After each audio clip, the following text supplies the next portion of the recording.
Alhamdulillah wassalatu wassalamu ala rasulillah wa ala alihi wa sahbihi wa man wala. اللهم علمنا ما ينفعنا وانفعنا بما علمتنا وزدنا علما يا رب العالمين. اللهم اجعل أعمالنا كلها صالحة واجعلها لوجهك خالصة ولا تجعل لأحد غيرك فيها شيئا. يا أمام اسكلوا السلام السلام عليكم ورحمة الله وبركاته.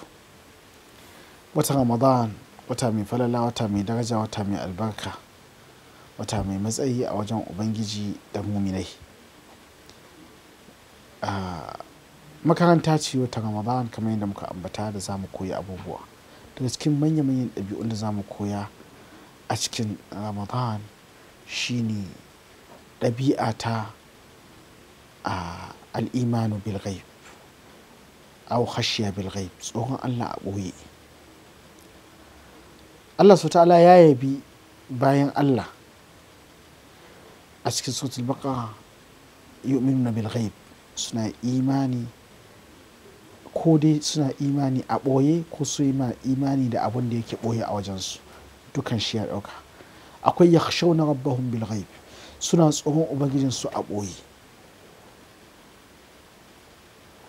Manzo Allah sallallahu alaihi wasallam a cikin addu'an shi, wa as'aluka khashyatuka fil ghaibi wash shahada, ina roƙonka ka sa mun tsoronka a lokacin da nake ɓoye da kuma inda nake bayyane. Ba kowa ke jin tsoron Allah idan yana ɓoye ba shi kaɗai, ya kasance ya samu juriyar ƙin saɓa wa Allah subhanahu ta'ala, ko da ko saɓa Allah ya zo mashi da arha.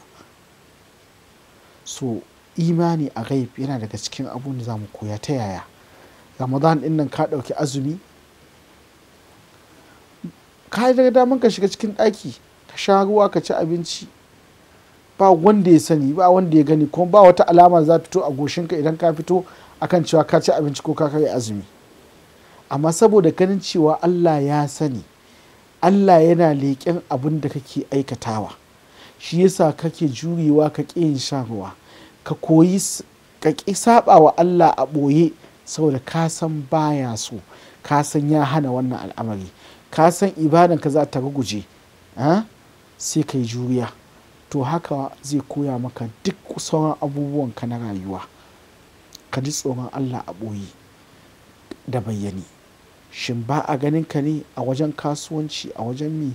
Kada ka yadda ka yi tsammanin wanda ya amince maka, wanda za ka siya kayan shi ɗin nan baya ganin ka, sai ka yi mai gishu, ka yi mai almundahana, ko ka sa mashi wanda bai da kyau, ko ka ƙara mashi kuɗi saboda bai sani ba, saboda bai da ilimi akan abin da ake siyarwa, sai ka zuba mashi domin ka bugi hancin shi.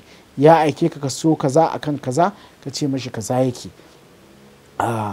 Ya ce kai canjin kuɗi akan kaza, canjin dala zuwa naira, ka ƙara saboda ka san bai sani ba. To wannan duka ya saba wa tsoron Allah a ɓoye. Tsoron Allah a ɓoye shine ka ji cewa ko kai kaɗai ne, ko cikin dokar daji ko kaza, abu ya bijiro ma da ka yi cuta ko ka yi zalunci ko ka saba wa abin da Allah ta'ala ya tsara akan a yi shi, ba za ka yi ba, saboda me? Kana tsoron Allah ta'ala a ɓoye. Wannan azumi, watan azumi ya koya mana wannan, kamar yadda na faɗa, ya kamata ya zama ɗabi'a tamu wadda ita ce ainihin makula wajen tsoron Allah. Mutum ya ji tsoron Allah a ɓoye lokacin da yake shi kaɗai, ba wanda ke ganin shi. Shi yasa yana daga cikin waɗanda za su samu wato inuwar Allah subhanahu ta'ala a ranar alkiyama, a lokacin da kowa yake cikin zafi da tsanani, shine mutumin da ya tuna Allah shi kaɗai ya yi kuka, mutumin da zuciyar shi take rataye da masallaci, shaf da ya taso akan wato son Allah, sannan da mutumin da wata mata ta kira shi mai matsayi da dukiya don ya yi fasikanci da ita, ce mata ina tsoron Allah. Wa'annan mutane galibin su, idan muka duba siffar da suka hada, shi ne tsoron Allah da ya cika zukatansu, sawa'un suna bayyane ko suna ɓoye. Allah ta'ala ya sanya mu cikin bayan shi masu tsoron shi fil ghaibi wash shahada, a ɓoye da bayyane. Allah ta'ala ya sa mu koyi wannan darasi da muka koya a cikin Ramadan, ya sa ya ɗore a rayuwarmu. Assalamu alaikum wa rahmatullahi wa barakatuhu. Sha ruwa lafiya.